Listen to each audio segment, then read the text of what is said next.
everyone! Today we have a very interesting topic for discussion. Something that all of you have definitely heard about before.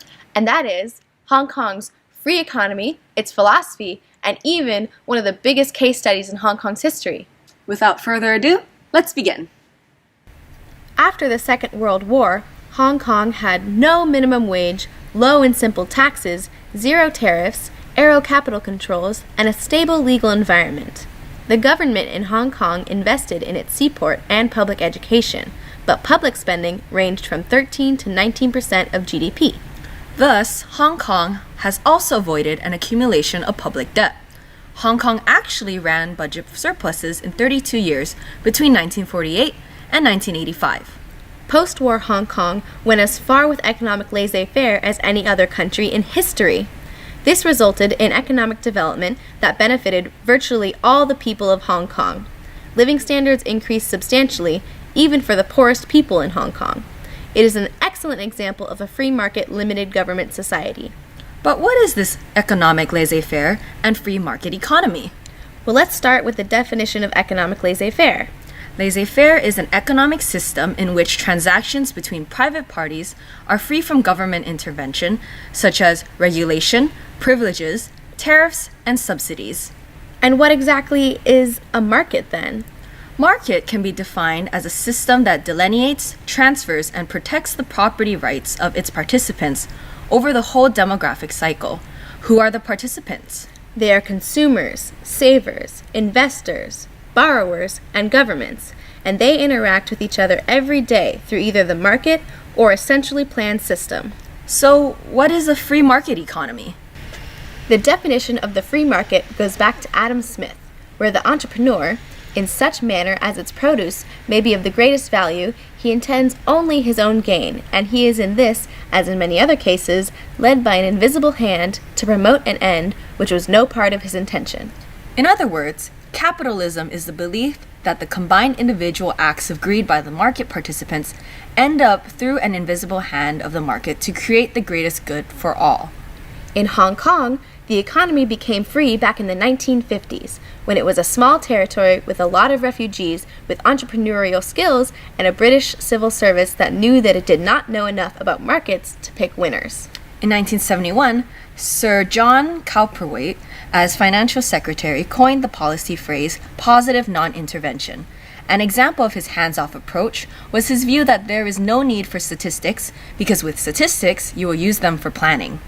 In the 1970s, Milton Friedman discovered the entrepreneurial spirit of Hong Kong as it emerged as one of the four Asian tigers, and the legend of Hong Kong as the freest market economy in the world was born. It is unquestionably true that Hong Kong has been successful because of its energy, as reflected by its entrepreneurial, pragmatic, and resilient people, their free market orientation, a low and simple tax structure, a free media, and the rule of law. Its strategic position at the center of the fast-growing East Asia region, with excellent rail, river, sea, and air linkages to China and the rest of East Asia, with the best deep-water port facilities in South China and one of the best airports in the world, created conditions for an efficient entrepot and international financial center. Having a stable currency linked to the US dollar, the US being Hong Kong's major trading partner, and its currency as the dominant currency in global trading, also helped. At the same time, as any careful observer would admit, Hong Kong has features that involve considerable government intervention. Just under half of the population live in public housing. The government carefully controls land supply, and there are high concentrations in utilities, public transport, and other sectors. At 52.8% of the budget spent on education, health, and welfare, Hong Kong is more akin to a Scandinavian social welfare economy than its image. After 1997, there was considerable soul-searching on the general direction of the Hong Kong economy and whether the government should take a more active role in the economy in order to revive economic growth and create job employment. The old free market label of the 1980s was beginning to wear thin as growth slowed and competition from Singapore, Shanghai, and Shenzhen intensified. As of 2019 index, Hong Kong's economic freedom score is still very high, 90.2, sustaining its status as the world's freest economy. Now that we understand the background of Hong Kong's economy and a free market, let's look at the case study that played a huge role in the making of Hong Kong. Jardine Matheson and Company is a Hong Kong multi-industry conglomerate that has gone through political upheaval, global and regional economic crises, and has survived and transformed itself several times in the process. On July 1st, 1832, Jardine, Matheson, and Company was formed in China, taking the Chinese name of Il, or pronounced as Yiwo, meaning happy harmony, trading opium, tea, and other goods. In 1833, Parliament ended the monopoly of the British East India Company on trade between Britain and China. Jardine, Matheson, and Company then took this opportunity to fill the vacuum left by the East India Company. Jardines was then transformed from a major commercial agent of the East India Company to become the largest British trading hung, or firm, in Asia. In 1834, the first ship free of the East India Company's monopoly, Jardine Sarah, left Whampoa with a cargo of tea for London. This was a signal that showed the East India Company was no longer a power in the East, and was immediately followed by a rush to participate in the fast-developing China trade, which was centered on tea.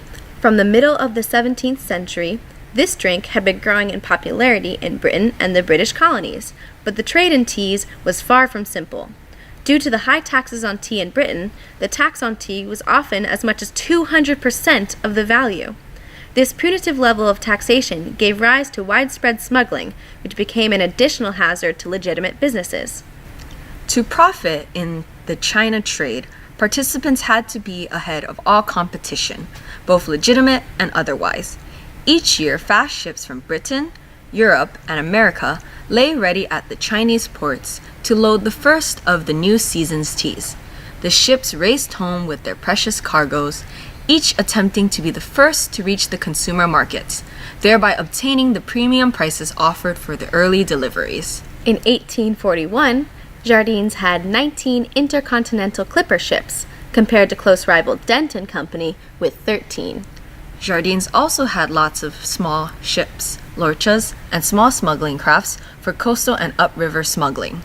The trading concerns of Jardines included smuggling opium into China from India, trading spices and sugar from the Philippines, importing Chinese tea and silk into England, handling cargo papers and cargo insurance, renting of dockyard facilities and warehouse space, trade financing, and other numerous lines of business and trade.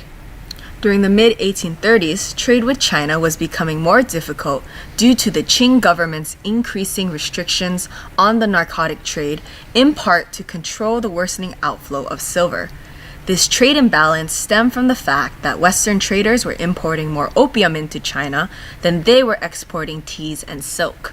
Nevertheless, Jardine wanted the opium trade to expand in China. He took the initiative to use the debacle as an opportunity to convince the British government to force further open trade and to persuade the government to take up strong action in order to do so. Matheson in England then extensively traveled to meet with several parties, both for government and for trade, to gather support for a war with China. His activities and widespread lobbying in several forums, including the Parliament, bore the seeds that would eventually lead to a war in a few years. In 1839, after the Qing government proceeded to stop the opium trade, Jardine successfully persuaded the British Foreign Minister, Lord Palmerston, to wage war on China. The war plan was called Jardine Paper.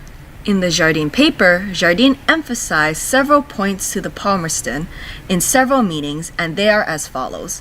There was to be complete compensation for the 20,000 chests of opium that Lin had confiscated, the conclusion of a viable commercial treaty that would prevent any further hostilities, and the opening of further ports of trade such as Fuzhou, Ningbo, Shanghai, and Qisinchao.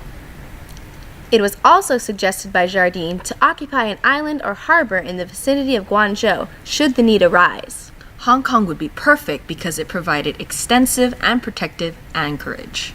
As early as the mid-1830s, the island of Hong Kong had already been used for transshipment points by Jardine, Matheson, and other firms' ships. Jardine clearly stated what he thought would be a sufficient naval and military force to complete the objectives he had outlined. He also provided maps and charts of the area. In mid-1840, a large fleet of warships appeared on the China coast, with the first cannon fire aimed at a British ship, the Royal Saxon. The British started the first of the Opium Wars. British warships destroyed numerous shore batteries and enemy warships, laid waste to several coastal forts, indiscriminately bombarding town after town with heavy cannon fire, even pushing up north to threaten the imperial palace in Beijing itself. The imperial government, forced to surrender, gave in to the demands of the British. Today, the Jardine Matheson Group is still very much alive in Hong Kong, being one of the largest conglomerates in Hong Kong and its largest employer, second only to the government.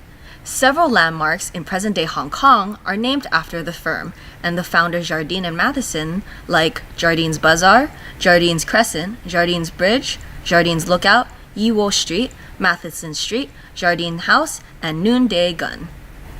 Wow, I definitely learned something new today. Me too. It's always fascinating to learn about past events that affect us today.